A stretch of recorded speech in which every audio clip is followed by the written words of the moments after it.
paid it twice. And now it was additional money in my bank account just like that quickly.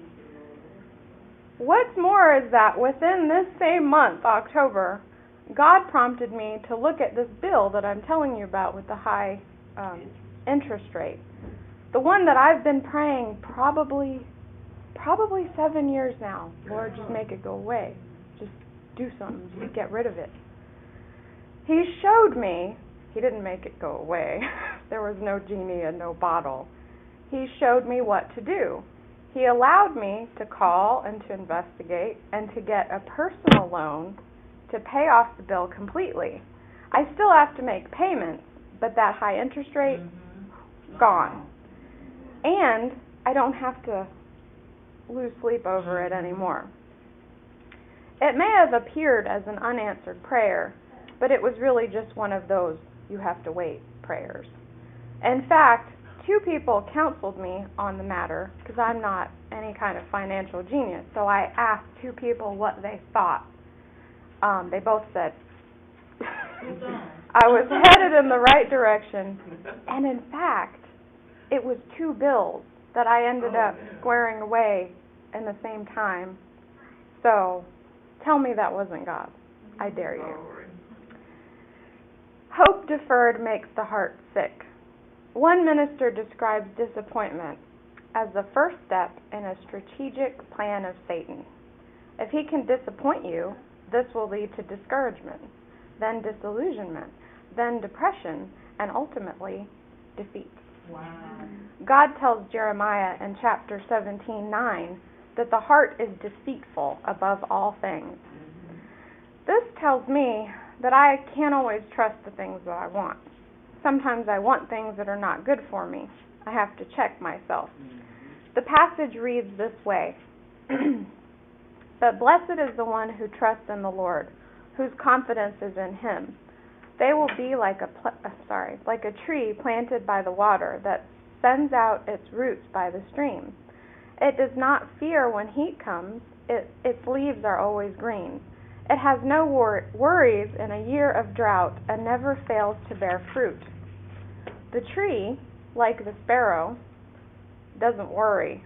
The tree and the sparrow both know how to let go and let God.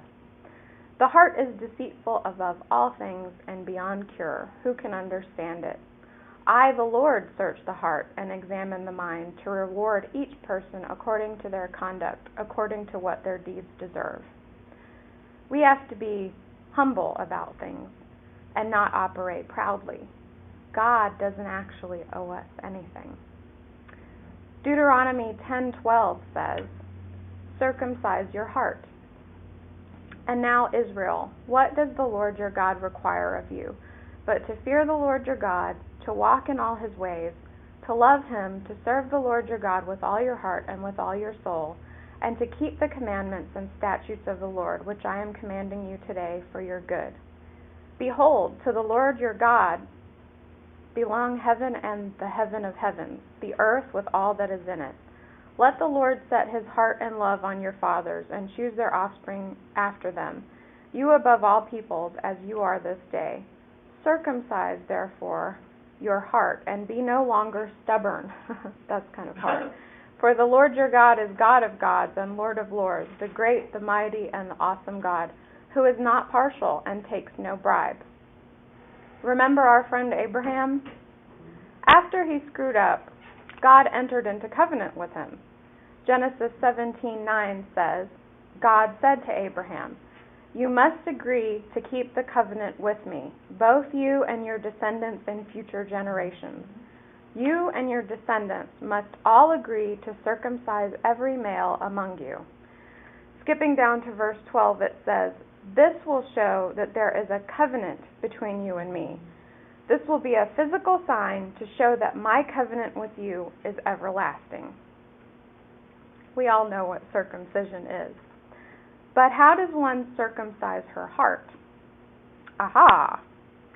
You do so by cutting away the excess. In my research, I have even heard, I've never seen this done, so I don't know, that when a doctor conducts a physical circumcision, that some reshaping is necessary. I can't help but remember that hunk of clay at the potter's house and reshaping and reforming. What sorts of things might you need to cut away and discard? 1 Peter 2 says, "Therefore rid yourselves of all malice and all deceit, hypocrisy, envy, and slander of every kind. Like newborn babies, crave pure spiritual milk, so that by it you may grow up in your salvation, now that you have tasted that the Lord is good." Rid yourself of malice, deceit, hypocrisy, envy. These are the things that need to be discarded. Would you submit to some reshaping in the potter's hands? Here's a strategy for you when you're facing disappointment. Give thanks. It's not going to be something that comes natural. You're going to have to focus and make yourself do it. Look to God. Remember the wonderful things in your life, the blessings, not just the unanswered prayers. And that's all I have for today.